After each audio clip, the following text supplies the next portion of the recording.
Hello, everyone. This is Lisa Cara from Inbalance Pilates. I want to welcome you today to this feature interview. I am so honored to have Miss Lindsay Combs with me today. Welcome, Lindsay. Oh, thank you. It's First, an honor here. I'm so happy to have you. And I mean, what a exciting day you must be like, just all the things today. Congratulations on your Thank huge you. launch Thank for you. the Thank Walk It Out Foundation. Seriously, this is like high five all the way from Canada. I'm so super proud of you. This has been like such an exciting day coming. So I'm super excited to have you here, and everyone is going to be just wanting to stick around and hear about your story. So, quick little rundown bio of this wonderful woman that I'm so thrilled to have here today. So, Lindsay is a 37-year-old retired, thanks to COVID, of course, coast to coast bartender turned high level entrepreneur. She knew she was created to lead and make an impact, but was unsure how that impact would happen until she took the ultimate blow in life. Something that shows us that, a few decisions here and there can just completely change the trajectory of life.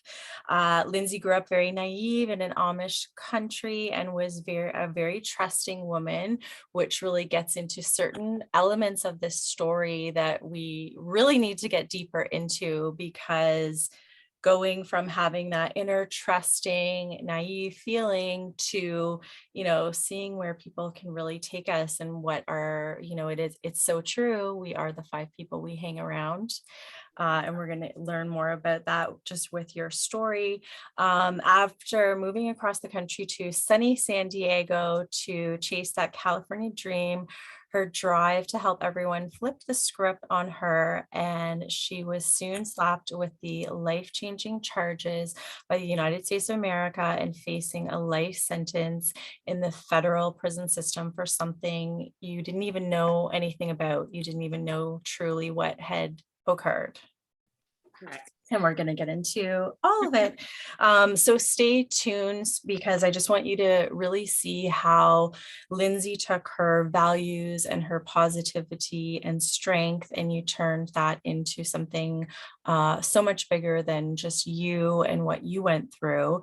And just knowing that there was a reason to all this madness, your resiliency, your just living that life unintended, undesired, and underprivileged circumstances, and turning that into something that will connect and serve the world. So everyone needs to head to, if you have not been to the website yet, we need to drop that link right off the bat. So can you tell everyone the website link? Yes, it is walkitoutfoundation.org. Okay, thank you. Mhm. So what I want to start with, and again, Lindsay, like, thank you so much for being here, because from the moment I met you, like, I'm all about energy and what people radiate, and, how I feel when I am around them, whether they're in my inbox or we're in a mastermind together or whatever that may be.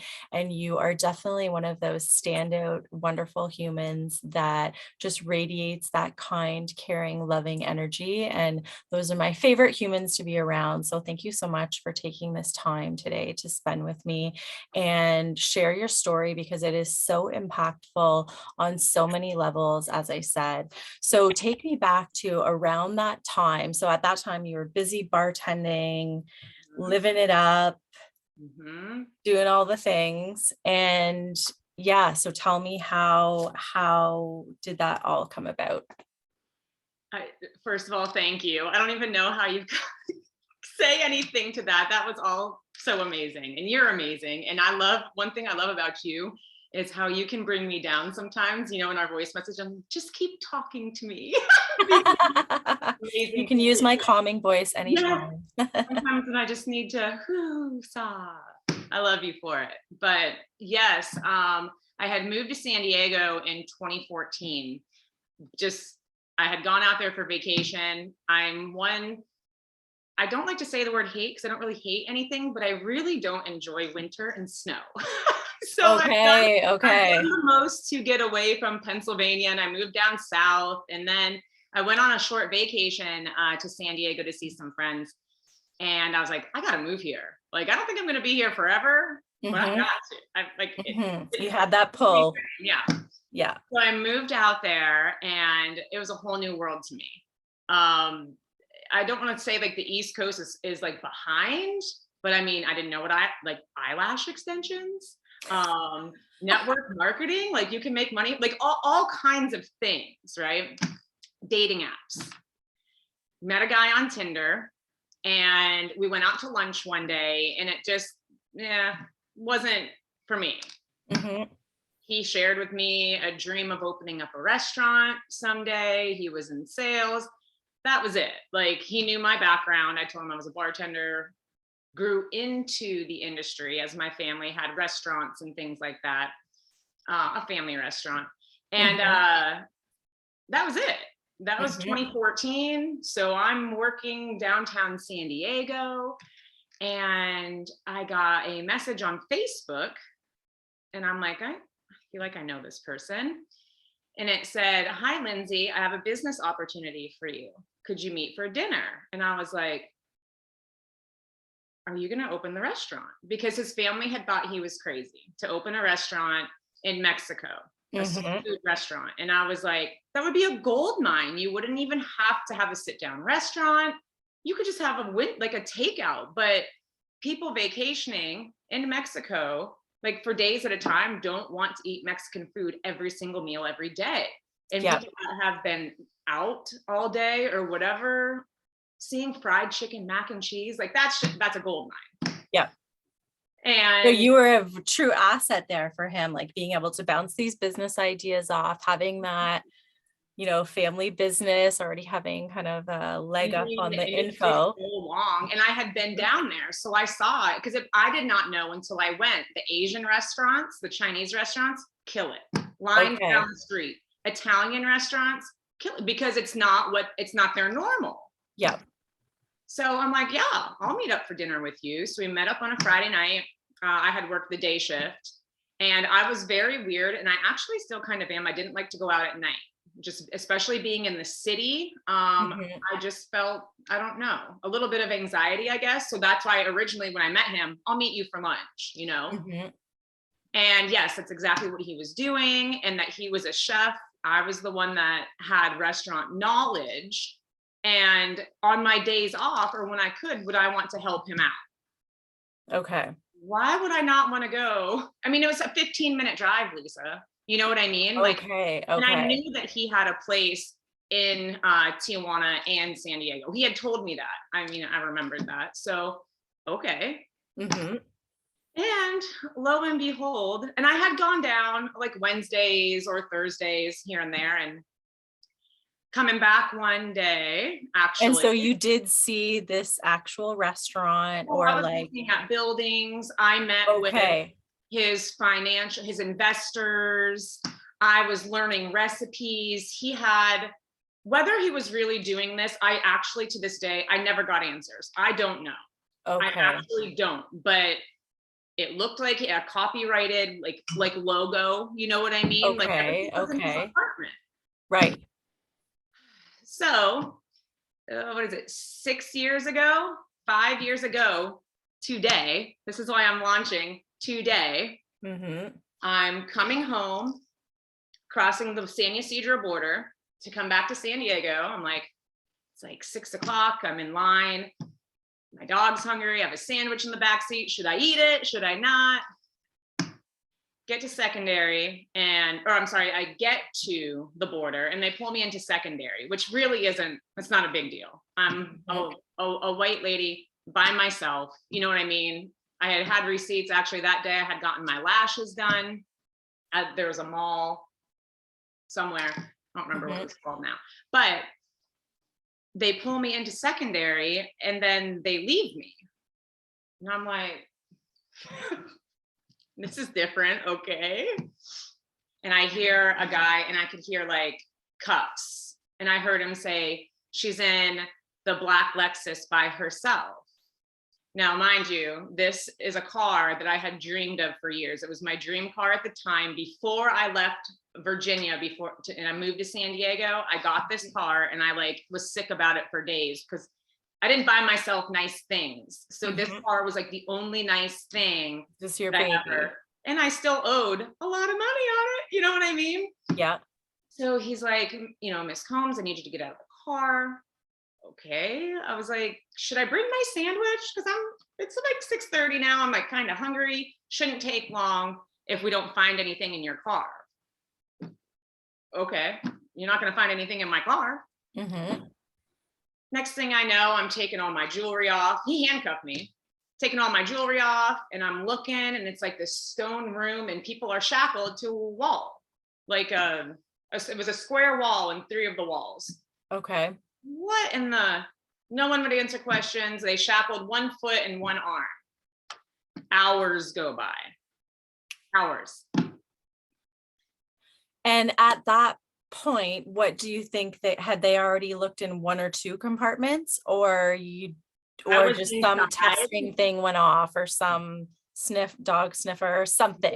They wouldn't tell me. Something went off on their radar, and And then boom, cuffed, shot. Okay. and hours later, finally, because you know me, I'm like, my dog needs to eat. That's literally what I was worried about, was my dog. Yep. Like, what is going on? Yep. And What's the delay? well, they come out finally, and my gosh, it had to have been about 8 or 9 o'clock at this point. And they said, Miss Combs, and I said, yes. Can I go now? You are being arrested for transporting narcotics into the United States. And I literally said, my first words, what is that? Like cocaine? Literally. Right. And they were like, oh, right. And I was like, this is a joke, right? I was laughing. I honestly thought it was a joke. Yes. Yes. Like, who's doing this? Yeah. Like, Yeah. I knew people who worked at Border Patrol. Like, who's messing with me? It wasn't a joke. It wasn't a joke. It wasn't a joke. Yeah, I can't imagine. The level of freaking the heck out in your mind, in your body, in everything. Yeah. It was a mixture of panic and disbelief. You know what I mean? Yeah. They interrogated me for hours, and they're asking me all these questions, and they're telling me things that I'm not. And I was like, you guys, I am from Pennsylvania. Mhm. I still owe like a lot of money on that car. Do you honestly think that I would risk, like, you found no drugs on me, Mhm. on my purse, on my being, no money, like. Yeah. And how were you able to, like, as they were questioning you, how were you able to keep it together? Like, were there times where you were angry and you're having Yeah. to tone that down? Were there, like, that must have just been something absolutely out of, when you're faced with those huge things that you've absolutely never had to deal with before, even being, interrogated by the police in that manner, like just having to deal with such huge things. There was one agent that kept telling me that I was lying. Mm-hmm. And I was like, I finally did. I snapped. Mm-hmm. And I was like, you know what? I was like, I may have been or done things in my life. Honestly, I have nothing to lie about. Yeah. I've never done I smoked cigarettes, and I drank alcohol, and I smoked weed with some Amish people growing up. Like, I live in California where it's legal, and I don't even smoke marijuana now, and I can legally. Like, I don't. Yeah. And I was like, but there's one thing, and I am not a liar. I was like, I have nothing. I said, I'm going to get a lawyer, and he's going to be mad at me for even talking to you, but I have nothing to hide from you. Right. And I said, I thought about it, and I was like, I'm like, they've asked me to bring jewelry over before. Is that a crime? No one answered me. Like, you know what I'm saying? Like, it was just so bizarre. Yes. And when they were finally done interrogating me, and they were taking me out of that room, it was like the middle of the night at this point. Mm-hmm. The Border Patrol officer comes up, and he's like, Miss Combs, I want to talk to you for a second before you go where you're going. And I was like, where am I going? And he was like, you're going to federal prison. And that's when I was like, I don't even think I said anything. I just stood there, and he was like, I want you to know they're going to eat you alive. And I was like, what does that mean? And he's like, you're probably going to be one of the only white girls there. They're going to try to take total advantage of you. And he was like, I know that you're not lying. I do this for a living. And I Yep. said, I have nothing to lie about. Yep. That was the Wow. beginning of it all. Wow. And I Like, mean, just being told that those words of advice and words of then I wisdom. was petrified. Yes. And Honestly. at that point, had you got to speak to anyone on the phone No, yet? no. Okay. There was one officer that was nice, not the same one, but because they went through all my phone and everything, Mhm. and he let me write a couple of phone numbers on my arm for when I didn't know at the time, but they made me spend the night there because there was a bunch of us that they ended up arresting. Okay.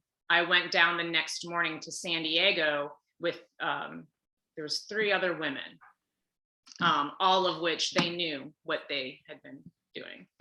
But Okay. just to Okay. say, we were basically taken But down. not for those people, perhaps, for who knows, or for you don't even know. Right. Okay. And Okay. that was one thing I said. I was like, I'm like, because once, like, then your wheels start turning when they're asking you certain questions, right? And Right. I used to always watch crime shows. I still watch them, and now So do I. now I'm a little bit more educated. But I'm like, you know what? I'm like, you guys are here worried about me. How many people are you letting go through because your focus is on me right now? Right. Right. And it was just strange things that, like, now I look back and I'm like, big dummy. But you Yeah. live and you learn. And I'm sure certain interactions with certain people, I'm sure would have looked quite different in hindsight, maybe, like whether it's seeing certain other women in Right. the same position as you, or maybe not, you know what I mean? Whether they were kind of working with, and then how did, so like that, I can see how you handle it in that moment. How did your family handle it in that moment? Because soon after that, they must have were you the one that was able to call them, or was it the police department So or your lawyer? my boyfriend at the time because when I didn't come home, they knew Yep. something was wrong. Okay. But they thought I was kidnapped. They didn't know. Right. They must have thought accident, like, oh my goodness. Okay. Roommates, and my boyfriend at the time. And he actually knew someone who worked at Border Patrol. Okay. I mean, they went down to Mexico. They drove to Border Patrol. They wouldn't give them information, obviously. But Right. he actually came there, I guess, when I was there. And he was actually at the federal building before they got me there, trying to put money on my books so that I could call. But I wasn't even processed yet for him to give me money. Okay. So within this probably took half the day to get processed, I would say. And he gave me money. I called him first because I was like, I'll be in and out of here, Right. bail me out, or I don't know, like, this is going to be, I don't know, a couple of hours. I'm going to get out of here. I was still kind of like panic, but disbelief, Yeah. Yes. Well, something that shocking to your system. Yeah. As I said, like your body wouldn't even know, like, No, is this real? What's going on? when they brought us sandwiches to the cell when we were doing, because I will say the people that did the intake when we were doing our pictures were actually kind of making us at ease, because the guys were kind of funny, like taking our pictures. You know what I mean? Like, Okay. here's your bologna sandwich. Do you want mustard or this? And I actually said, can I have ketchup? And they laughed at me. You know what I mean? Like, but my family, I didn't want them to know. I thought that I could, like, maybe just let it blow over. Right. You still thought you're gonna get out of there and you can just go home and right. Be done with it. I hit a DUI from them back when I was like 22 or 23, no big deal. But when I called my boyfriend at the time, he was like, Lindsay, your mom, like, everyone thinks you're a drug dealer. And I was like, what? Like, what? People, what? Because of the charge, what the charge said. Yep. And it's public record. So I guess Was like, found out, they just looked me up. yep. And my mom was devastated. I actually don't even think I called her until that night. I just couldn't. Yeah. And most of my family and most of my friends, though, totally pushed me out. Don't talk to her, you know. Because they were a friend group that were, as you said, maybe they would drink alcohol on the weekend, but like no one was, they were not into drugs and that kind of culture, right? So that in itself, even let alone being accused of. Well, and my family didn't know the story yet, so they literally thought I was a part of the cartel. Okay. So they were feared for their life. Like, Okay. you know, if I Yeah. had lost, it was 24 kilos of drugs they put in the bumper of my car. Okay. So So there's also that. I just got like millions of goosebumps all dollars. over my I leg. was facing 10 to life. Yeah. At that point, 10 to life. Plus, as you said, the thought of these missing drugs that these people, you right, there's a whole other, yeah, for us in our watching of crime shows. Yeah. No one knew. No one knew the story. Right. And they just kind of, and then my mom finally, I was like, Mom, why? Like, you know, I wouldn't. And she was like, you know what? Yeah, but we just saw the charges. So, but Right. most through the whole thing, the most of the rest of my family, my very close, my brothers and sisters and my grandparents and my mom and my stepdad, that's who was and a few really aunts and cousins support. for sure. Yes, that stood by Yeah. my side. Yeah. Mhm. Yeah. Yeah. And I want you to tell me a little bit about, so the friend group that you had. Okay, so bring us to that time when now you know that this is what's coming up and you're going to have to like bring us to there, the actual turning yourself in. And Yeah. So honestly, I got bailed out. My family put my bail up, and I couldn't leave San Diego County, which I was fine with, except for the fact that I honestly thought I was petrified. I thought they were going to kill me. Right. Okay, because yeah, you still had no clue as to how this all came about. And okay. Until March, when I found out that almost all of the drugs in my car were completely fake. Which is, yeah, a whole other. So during this time period, I mean, it's still a roller coaster, and they still said that I had enough real to be charged. So I knew that I was going away. Like, Okay.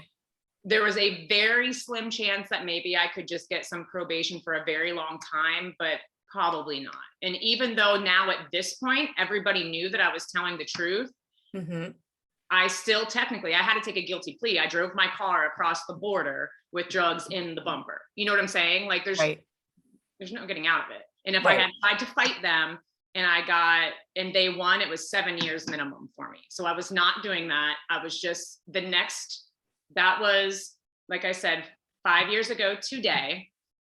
And I did not get sentenced until April 2018.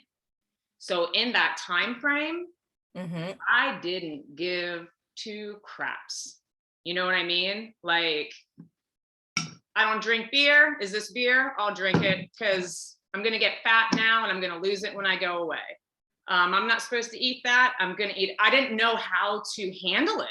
So I was literally eating and going out, and I met girls that lived like in the same building as myself and their friends that weren't probably the best people to know and be around.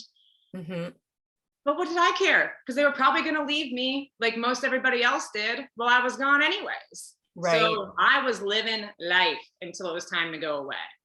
Yeah. And I decided to take a few of them with me.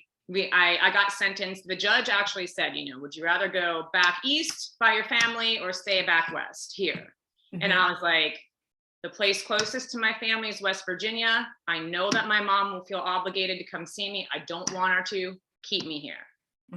So I went to Victorville, which I didn't know was a camp. So that's a whole story inside itself. I didn't know I was going to be behind bars, but we'll hear about that later. Yeah. But I was like, let's make a trip out of it. I had flown back. They allowed me to fly back and fly my dog home and say my goodbyes to my family and everybody. I think I was gone for a full week. and come back. I mean, that's how much they trusted me. You know what I mean? Right. They Yes. knew Yes. that I didn't. That, yeah. So there was 4 of us, took a trip, drive up to Victorville. You know, there's so much going on up there. If you don't know, Victorville is kind of like the halfway mark from San Diego to Las Vegas. It's desert. Okay. Okay. So it's really hot in the summer and it can get really cold in the winter. Okay. So we just kind of made a day of it and went to happy hour, went out to eat, thought we were going to have all this fun and stay up all night. We did not. We were beat. We were in bed pretty early. And the next morning I had to be there by 12. Mm-hmm. So they dropped me off and yeah, everybody was all sad and crying and, you know, Like these were your friends I'm sending going you to off email to you the most, every day. one of the most traumatic my own times. girls, right? Yeah.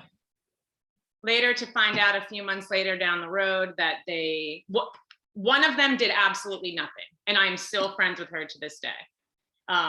2 of them, and I still don't really know the whole story, but cleared out one of my bank accounts, stole some stuff, didn't send my purse home to my mom, like things like that, but put me on a wild goose chase. Like it had been sent and all these things, and I'm inside, you know? Yeah. Literally cleared out my checking account for Navy. Like it was just like total betrayal. But was talking to me, emailing me every day, Lisa, like, oh my gosh, I miss you. I saw this person. Like nothing. Yeah. Until we found out, but it took months. And I was only sentenced for 10 months. So it wasn't that long. You know, she's like, oh shoot, Lindsay's getting out. And that, like, I mean, and that's one thing I wanted to know too, like, because, and that's just one thing in life as a woman, like sometimes, you know, we're never taught these things, how to maneuver through when someone betrays us like that. And especially like there's a certain sisterhood amongst women, you know, we've gone through so many things historically, and I find there's just certain core values that when someone tramples all over, especially with that woman tribe, it can be something that can really make or break that time in your life. Like, how we pick the pieces back up? Are we able to trust another circle of women quickly? Is there some healing to do behind the scenes? And that was one thing that I wanted to know about the situation. So, and it's funny, growing up, I had like my few girlfriends that we were very close, but as I got older, I normally hung out with men, less drama, you know, things like that. But that's a hard question because I've never spoke to these 2 girls since. And it was kind of one of those things where it's like, what goes around comes around. Like, you know what I mean? We were honestly able to track the money. That's how I know exactly who did it, because I turned her lights back on and paid for her hair extensions and her grocery. I mean, she lived in the same building as me. Her cable had been shut off. Like, I know. Yeah. However, I couldn't prove it. Navy Federal knew that I was in prison and obviously not out sliding my debit card around. So I got the money back. It was the principle of it, but things came up later. It was like, you know, I was irate when I first found out. So I'm like, I'm here because I got burned, because I was naive and didn't trust people. However, that's what she was like, oh, Lindsay's been burned how many times? And she just picks back up and keeps going because that's how I've been all my life. Yeah. But now I definitely have like the barrier, you know, like I've got to protect myself at this point. And I said that. And even my boyfriend at the time, he's like, not everybody is Lindsay. Not everybody is trusting and does exactly what they say, how they say they're going to do it, like Lindsay. And then now look where it's taken you. And I was like, you're right. Yeah. So honestly, it was a lot of healing inside of me while I was in prison, walking that dirt track. Like everything came into perspective for me from the last prior 30 plus years. It was incredible. It was I came out a completely different person. The old me would have lost it. Like, okay. You know? And where do you feel was the most of that transition of your mindset? And what do you think strengthened and led you on that path to a more positive mindset, all the things? Um, I had to go in there when I turned myself in. I had to go in there acting like, I mean, I had to act like I wasn't scared. I had to Yeah. act like maybe I knew what was going on. You know what I mean? Were you already doing personal development at that point? Like Not at daily all. personal development? Okay. Not at all. Okay. Not a snippet of it. Okay. Um, and what I love to watch people, and I really watched people in there because I'm in prison. I gotta watch my back. Like, I don't trust anybody in there per se. I'll listen to you, and I'm a very easygoing person. I will get along with everybody, Hmm. but watching what was happening and what these women were doing, not even knowing they were being watched, really just opened my eyes. I Like from seeing their emotional intelligence response to things and like, Mhm. And how they were handling themselves, mhm, and or how they didn't know how to handle themselves, I guess. I don't know what it was, but something made me want to set an example, even though in my mind I don't think I knew that right away, mhm, but I was mhm. like, I'm not going to show that I'm going to let this take over my life. We're at a camp. This is the gateway before you go home. Some of the women in there had done 20 years or Mhm. about, but when they send you to camp, that's right before you're going home. That's supposed to be like the gateway, getting you ready to go home kind of a thing. Yep. So all these ladies were getting ready to leave, and they were, I mean, eating themselves sick, um, like what I was doing before I went in, Yep. kind of a thing. They didn't know how to respond. Maybe some of them were scared to go home. I don't know. It's hard to explain. I actually just left the unit most times and I just walked out. We had a dirt track, hence what started, Yes. me manifesting, like walking and walking and walking and Yep. So there was something intrinsically in your body and soul that knew that movement was going to save you, that focus on you wouldn't goals, you wouldn't have future. you couldn't watch. I don't know how people could just sit there and watch that go down. I mean, Yeah. you're in your little cubicles and things like that, so you're not out seeing everybody, Right. but you're there to hear, like, if you said you'd answer the phone at 4 o'clock and I call you, now it costs money. We can't even call unless you or somebody else is putting money on our books, on our commissary stuff. Okay. So if we make a phone call and you don't answer, that takes money away from us. And you said you'd Okay. call, that's like all we have. And it is frustrating. But some of these ladies, oh, geez, or their kid acted up, or their kid got in trouble. I mean, it was nonstop. Well, I mean, the abandonment issues and wounds that would be so, Mm, like so touched in that moment for sure, yes, and and there's I'm no sure, control. We have yeah, no control of what is happening out there whatsoever. And a lot of those women were super strong. So even just for that fact, not having control of any, yes, we yeah, didn't have control of anything in there really, you yeah, know? So yeah, and then, yes, and I mean, dealing with, just as you said, like those mirrored life lessons, if we're not gonna get it the first or second time, that dynamic, that type of energy is going to keep being in our presence until we get that lesson, right? So even with you and that second person, and the money, it's like, okay, I'm ready to see that lesson. I'm fully awake and open to the fact that I've let some people walk all over me. It's always that mirror to what is this person teaching me? Like, what is this mhm. kind of karmic relationship or whatever, right? I'm sure you would have seen a lot of that. And so you just basically, there's this track and you knew you needed to move and you needed to change that mindset. So you started walking, and this was a daily thing. All day, every day that I could. Yeah. Yep. Honestly, I had to turn myself in on May 30th. So it was Yeah. getting pretty warm. I got sneakers like that first week that I was there. Yeah. someone gave me a pair of sneakers. Yeah. And that changed my life because they only gave us these like little loafers at first, and I actually wore them Okay. out. Ah, But yeah, that kept this sounds crazy, but so where we were was, like I said, Victorville's the desert. yep. But where this facility, it was a huge correctional facility. There's 3 men's facilities and then the women's camp. And the women's camp ran all of it. It was a work camp. But we're at Okay. the top Okay. of this mountain. And when you would walk this way, you'd see the mountains, and that's where the sun would set. And when you'd loop back around this way, if you walked early in the mornings, that's where the sun was rising over the mountains. So Oh, it wow. was actually strangely beautiful. Like, Which helps so much with the mindset when you can see that nature and something unbelievable. that's bigger than you.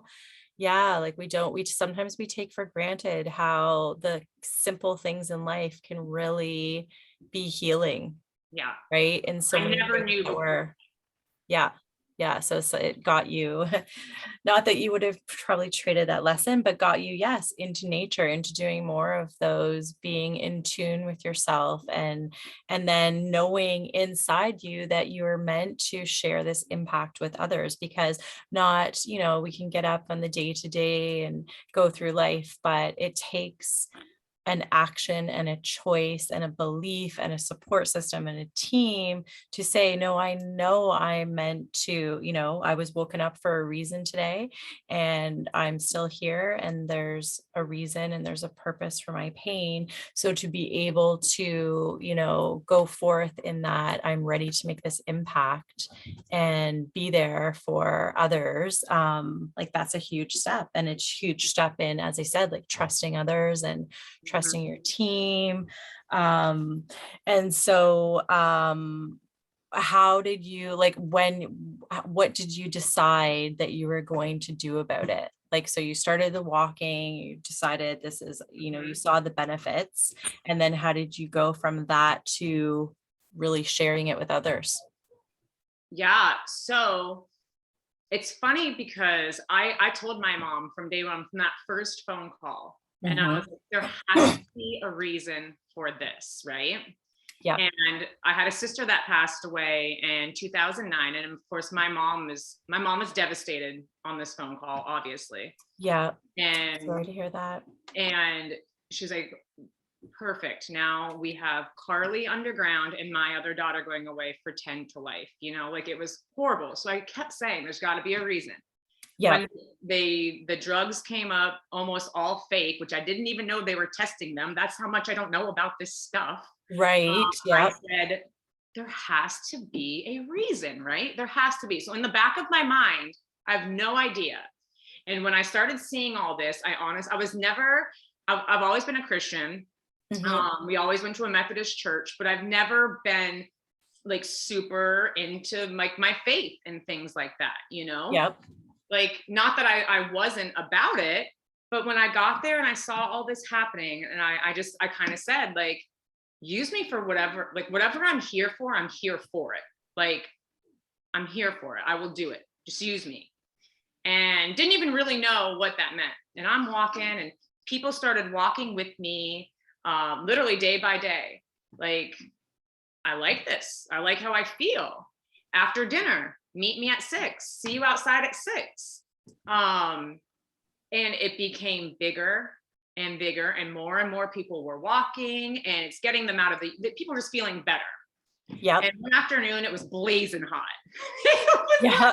was blazing hot out there, but I'm out there walking because my job was in the morning. So I was done early. So when I got home from work, I worked at the penitentiary at the men's place out Yep. front, and change my clothes, and I'd go right out there and listening to my music. And I mean, all I did was constantly think.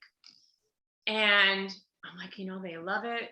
It doesn't matter our stories, because we would open up like, well, While this you were is, walking. Yeah. yeah, like Yep. open up whether they wanted to talk about why they were there or their families, or I wonder what our families are doing right now, at home, it's this time or whatever. We just Hmm. started bonding, kind of like. And I was like, it's making everybody feel better. It's almost like they're seeing me as like leading it. Well, is Mhm. Lindsay going to be out there? If Lindsay's going to be out there, I'll be out there, you know? And I don't even remember what it was that hit me. But I was like, this is what, there's nothing for our mindset. There's nothing Right. positivity. We had the GED courses, and we had classes. And like time to go and do those studies, Yeah, like maybe you had or to sign something. up for it and be like Okay. accepted into it and all of these things, but there was nothing to help us, whether, no matter what reason we were there for. All of us were nonviolent. If you're at a camp, you're nonviolent. So it's Yeah. probably drugs or smuggling people or white collar. I mean, Yeah. yeah. So whether we knew we did it or we didn't know we did it or someone set us up, there was nothing there to help us get through it, get past it. Like, this doesn't have to be our life. Yes, we're Right. felons. Yes, we're restricted from things now, but Yeah. this does not have to consume our life. This does not have to be, there was nothing like that. And so Yeah. I'm like, that's what I'm here for. Everybody has asked me, have you done time? Have you been here before? I was like, oh my God, no.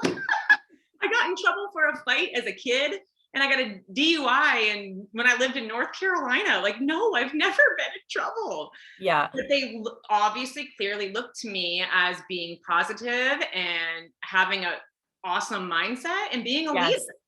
So I ran right inside and I called my mom and I'm like, I think I know. I think I know what I'm here to do. I'm here to help these women come to grasp and get ready to go home. And Yep. she was like, what are you talking about? And I was like, I told her. Yep. I called my brother. I said, hey, I don't care what it costs you. Mom finally now had my wallet. Yep. I said, send me, print off as much as you can about positivity, the benefits of walking, Yep. mindfulness, mindset, all of it. Send it. Well, he sent me literally hundreds of pages. Okay. And I made a program. They allowed me to in the rec center. It was a walking program tied on some like mindset positivity in the classroom. So many women signed up. I had to kind of split it in half.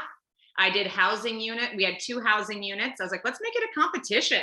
Like G North Nice. South. And that's what we did. I tracked their steps. I physically cut paper, poster boards, stapled them together for all of these ladies, these walking logs. Yes. And we tracked our steps, however they did it, because everybody was all different types of, education. So if they wanted to do steps or laps or whatever, Yeah. then they had to turn them into me Sunday nights. I sat in my bunk and added everything up all night long. And on Mondays when I got home from work and everybody else was at work, I would slip them back onto their bunks and I would cut out a positive mindset quote and put it in there for them. And they absolutely, I'm telling you right now, like the lives. What a gift. Like, do you realize what a gift that would have been? And that you are, like. It was incredible. I mean, they were shedding weight, first of all. So that was making them feel better. Yeah. Feeling loved and feeling that community by other people that are in the same boat. Yep. Families were walking or friends were walking because meet you at 6. That's why my hashtag is we walk at 6. Yep. They would meet, like their families would walk, say they lived in LA or San Diego or wherever. They would walk while we were walking at 6, essentially walking with us to then support. Like it was for that support. Wow. It was incredible. And I will say, like, it was this incredible that it was funny because one day I said to my mom, she was like, well, you haven't called in a few days. I said, I've been busy. Said, you're in prison. Because, obviously she's like, everything's, smoothing out. And I was like, yeah, who says that they're busy in prison? I'm busy. I'm changing lives in here. And mom was like, this is just something else. And they made me go to a halfway house. Like I said, I was sentenced to 10 months, but at 7 months, they were sending me back to San Diego to a halfway house. And I actually said, can I not go? Yeah. Like that's how much of an impact and how big this was. Yeah. Who doesn't want to leave prison?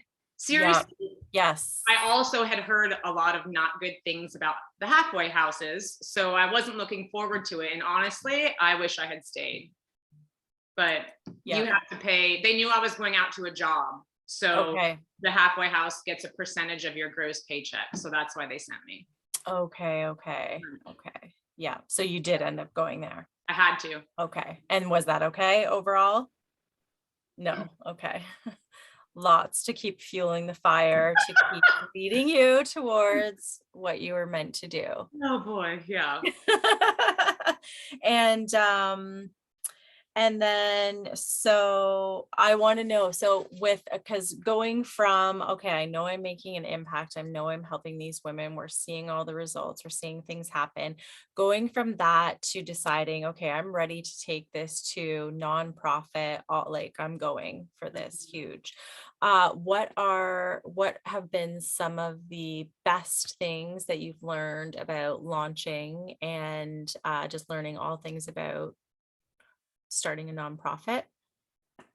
So definitely meeting people or people reaching out like, hey, I heard you've got this coming, or hey, like I can't, like what you just launched, like if I had had this while my parent was away when I was a teenager, Yep. this would have changed the entire dynamic of our relationship. Things like Yes. that. I'm like, I honestly, I manifested what I wanted to do on that track every single day of my life. I just didn't know how. I had Yep. no idea how. So until last year, when I finally got that how, I was like, yes, and that's why leading up till today, Mm-hmm. I said last week to my mentor, I feel like I'm not nervous. Yep. I feel like I should be. I mean, good gosh, I would be nervous starting a new bartending job. And I had done that for almost 20 years. How, like she said, because you have been ready for this for years and everything is coming from the heart. Like, and that's exactly, it's about other people. You know what Yep. I mean? That Yep. has been the best thing. Yep. The the process of building it has been hard only because I was so ready. So Right. Yeah. the waiting to do the 501c3 and the paperwork and my shoelaces, getting the product over here from China, like Yes. it's And been what has been the most challenging parts, or the parts that you've that have surprised you in the learning journey of it all? my logo. Okay. I thought that would honestly be the funnest thing. That Okay. was the thing I was the most like, it had to be perfect to me. And Yes. luckily Yes. I have the best graphic designer ever. You actually know her too, I believe. But that was so hard for me. I cried. I was like, why am I crying so much over my logo? And she's like, because you are that passionate about it. You are Exactly. that passionate about it. And another hard thing has been trying to not, like, waiting for this day, waiting to launch, Yep. when I've heard of things happening near or around me, whether it be like people wise or like in my neighborhood. I'm like, oh Yep. my gosh, if they could just hear me, if they could just hear what I had to say, Yes. Yeah. that's been very painful. Like even passing by, I went to New York City to do a photo shoot and I was talking to my grandma on the phone and I'm like, I feel like this is where a prison would be. And she's like, only you would say that. Why? And I was like, it's just so desolate. Yep. Lo and behold, what is it, Suffolk County, huge facility. I had to pull over because I was crying so hard. And she was like, what is wrong? I'm like, I'm driving past all those people who I know need this, Yep. you know? Yep. That's been, it's so 100%. amazing. Yeah. And that's another reason why, as Danelle said, yeah, it's in your heart, ready to pour out. And that's why you are so ready. And at the same time, we both said before, like when something is, divinely given to you, and this is just what is meant to be and what you're meant to share, it's something that becomes, it's not about you, it's not about something coming out of your mouth. It's this impact and message that was so meant to be shared with so many people. And so therefore you can just give in to just, yeah, being you and letting your lovely energy radiate, because you don't have to do anything. You just shine that love and kindness. and wanting to help people feel better and, wanting to make that impact, which is so huge. And yeah, it must have been such a learning. And it's, as we said, it's such a team from your mentors and publicists and, yes, graphic designers and all the team for launching and just helping you drum up that, just everything, all the things, right? Yeah, It takes such a team to launch something as huge as this. it And makes that's me why, think like clothing designers, cars. yes, Like I was like, I'm creating a shoelace. Like, yes, which I have. Yeah. And now I have kept mine like this to show how you can still play around with. Oh, I'm doing the wrong one. Which way you have them. My husband has awesome. funky laces, Yeah, but I yes, those never would are have the laces. thought. Did you want to tell everyone about just color? I mean, so much comes into branding. So while I was out on the track that day, while I Yep. was thinking about everything, I'm thinking about how we've all come from so many different places. Hmm. No matter what, we are all walking this same track together. Like some of the people that were there had been multi millionaires. Hmm. You know, we're walking together on this same ground. Some people came from nothing. It didn't matter. We Yep. didn't care. So that's why I did, because out there in the desert, the dirt is not dark brown like it is here in Virginia. Hmm. It's like a tanny, mustardy, Hmm. but like I said, on our walks, this way was the sunset, this way was the sunrise. We were always looking to the sky, always. Okay. Yes. Back then, I always said, I'm like, you guys, like, there are no limits. Like, the sky is the limit. And now I don't even really say that. I'm like, the sky is not the limit. There is absolutely no limits. Yes. But that's Absolutely no why limits. the color combo. Yeah. Yep, That's absolutely. beautiful. And no, I'm a font girl. I love the fonts. I love your logo. It's beautiful. And so we definitely want, we mentioned at the beginning, your website. We want people to head to your website, look at the ways they're able to donate, get a pair of laces, check out the hoodies and all the merchandise at the Oh yeah, store, the check out apparel is the, so fun. yes, and the videos just to see your story.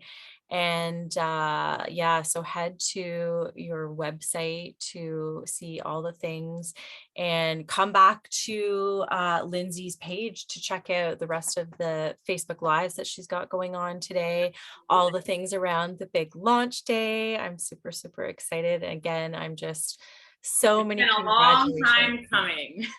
Yes. And what a great day to tie it all in, as you said, this being the anniversary Yep. date. And that's Uh, so crazy. Fantastic way to, yeah, tie it all in. And what a great day to launch. You've had so much support. It's been so fantastic to just be back behind the scenes and see all the little moving parts and just cheering for you. So I'm so excited that this day has come. And as I said, be sure to visit your website and go see how you can support Lindsay and the Walk It Out Foundation.